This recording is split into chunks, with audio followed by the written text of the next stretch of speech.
Hi, my name's Joanne Powley, and I thought it might be a good idea to keep a video diary of what I'm going through at the moment. So I'm going to start with a little bit of history so you understand where I'm at. Last year, 2018, I gave up a very secure, well-paid job to become a full-time Pilates instructor to follow my passion. Now, I've got my own issues. I have degenerative scoliosis of the lumbar spine on the left-hand side. Throw in a little bit of osteoporosis, arthritis, some bulging discs. Tanda, can you stop? Sorry, I have an aged Rhodesian Ridgeback next to me that wants to be involved in this, so any grunts and grumbles, that will be her. And for years, I've been treated with medication and pulse radio frequency, facet joint denervation for my lumbar spine. But in June in 2018, I went cold turkey. I came off all the medication and I have used Pilates and CBD oil when I'm having a bad day, and I take turmeric. And touch wood, there's bound to be some here somewhere, my lumbar spine has been great because I'm teaching 14, 15 classes a week. I'm keeping it supple, I'm keeping it strong, I'm keeping it healthy. So that's me. Oh, and for fun, I cycle, particularly up big mountains. I've got a husband that loves them and I just tag along behind. I do pretty well for a woman of 54. So that's the backstory. On Boxing Day, I was taking the dog for a walk and just thinking how lucky I was. I felt in the best physical shape in my life. Could do with a little bit more cardio fitness, but the body felt good. Everything was moving freely, flexibly. In class, I could demonstrate all the exercises from beginner right through to advanced. Felt fab. On the morning of the 27th, we were taking our daughters to London for the day, and I woke up with what I felt like was a pulled trapezius muscle. You know, that nagging feeling under the shoulder. Took some ibuprofen, had a fab day in London with the girls, fell into bed exhausted, woke up on the morning of the 28th to get ready to go and teach a class, and that was the last thing I remember for a week. I have flashbacks of being in the worst pain of my life. The only way I can describe it is I felt like I was giving birth through my neck. My husband scraped me up off the bedroom floor, took me to A&E, where they dosed me up on a concoction of drugs that completely zoned me out, and sent me home. No diagnosis, just we think it's a pinched nerve. Apparently, I visited a physio and an out-of-hours doctor, but 2 days later, I was back in A&E because the pain hadn't subsided. While we were in triage, I passed out twice through the pain. I don't remember any of this.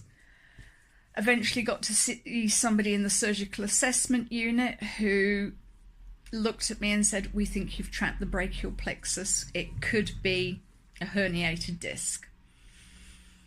2-3 days later, for me the timeline's really hazy, but anyway, I had an MRI scan, and after a month I finally got to see somebody to get the results of said MRI scan, and I will include it in the end of this video. We took a photograph of it. What has happened is C7 has completely herniated. It's just gone wah. And that's why my left arm is agony.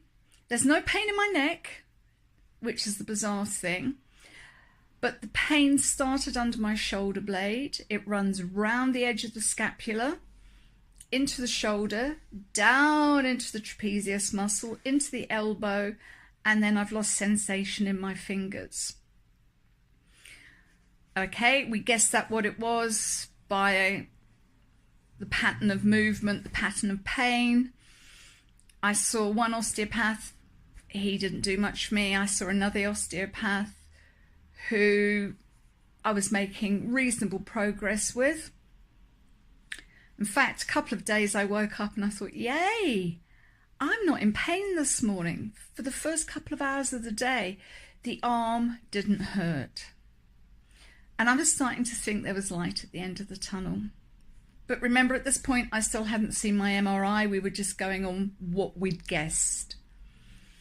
I'd gone back to work, even though I was having to take my wonderful husband and daughter with me. They were acting as absolutely amazing body doubles. I was talking, they were showing the class what was needed to be done. It was working brilliantly. Then 10 days ago, in the car on the way to a class, I had the mother of all sneezes. And from that moment on, I went back to, I won't say day one, but almost. So you know when the doctors ask you, how's your pain? On a scale of 1 to 10, 10 being the worst pain you've ever experienced. Well, I now know what my 10 feels like, and trust me, I never want a 10 again.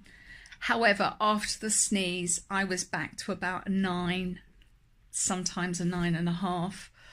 I put myself back onto all the hideous drugs. They weren't really helping. And the pain was horrendous. I was cancelling classes because I couldn't physically move. You'll see I've got what looks like a collar. It's actually part of a heat pad. In desperation, my husband brought me one of these and I've become absolutely hooked on it, because the only time I'm not in bite through your fingers type of pain is when I'm sitting in this position with the heat pad on. It just keeps the muscles relaxed because the muscles have been spasming. Anyway, pre-diagnosis from the MRI scan, I saw a chiropractor. And he kind of made sense from what he was telling me, and the manipulation he did gave me, I'd say, about an hour's relief, but it gave me hope. That was after the sneeze. Okay, as I say, timeline's a bit fuzzy. The day after seeing the chiropractor, I was in worse pain. Now, sometimes you've got to shake things up before they get better. So it's been a week since I saw the chiropractor. I had my diagnosis on Thursday. The physio team wants to put me forward. Well, she's going to put me in front of the back and neck specialists and says that the outcome will probably be surgery. I want to try and manage this conservatively without surgery, using exercise and natural therapies. Today I'm seeing the chiropractor again. I want to see how I get on using chiropractic care. I'm going to give everything a shot before I go to surgery. But I want to keep this diary to remind myself of where I am and how I'm improving.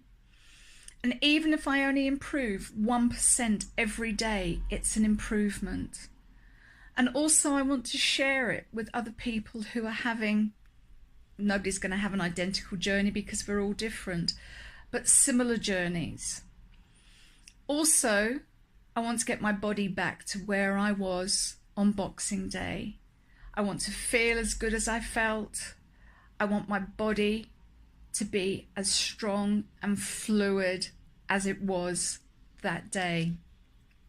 So the purpose of this video diary is to keep you updated and to keep me updated so that I can revisit and go, do you know what?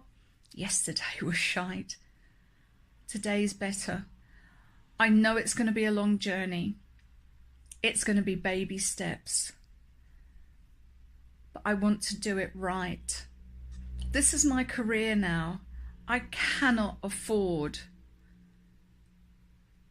to spend my life lying in bed, not being able to move. I need to be able to walk the walk, not just talk the talk. I do want to stress that this was not a Pilates related injury. We have our suspicions how it happened, but I really don't feel comfortable sharing them because it won't reflect well on other professionals. Oh, itchy nose, sorry. But as I say, this was nothing to do with Pilates. And trust me, I've gone back over every class I've taught in my head and thought, did I do anything stupid with my neck? Did I put my neck under stress or strain? And anyone that comes to my class will tell you, I am very concerned about people overstretching and stressing their neck during a class, and always give them the option of resting the neck. So it's not something I have done while doing Pilates. However, I'm hoping with the knowledge I have that I can help restore the function I had. The stretching through the scalenes and the strengthening through the sternocleidomastoid is going to be very important in this recovery. But until that disc has settled down and stopped rubbing on the brachial nerve, we're going to have to tread gently on that one. Thank you for listening to my story. Please listen to the rest of my stories, because it might be you one day. And I don't want anyone to ever give up, because there are going to be days you're going to sit and cry and think, why me? Why has this happened to me? I've looked after myself. I've taken the best possible care of myself. Why has this happened to me? It does. It's life. It's how we deal with it, how we climb out of the hole, that's going to be the deciding factor. And by putting myself out there and sharing it with you, I now have made a commitment to climb out of that hole very carefully, very gently, but as naturally as possible. Thank you for listening. Talk to you later.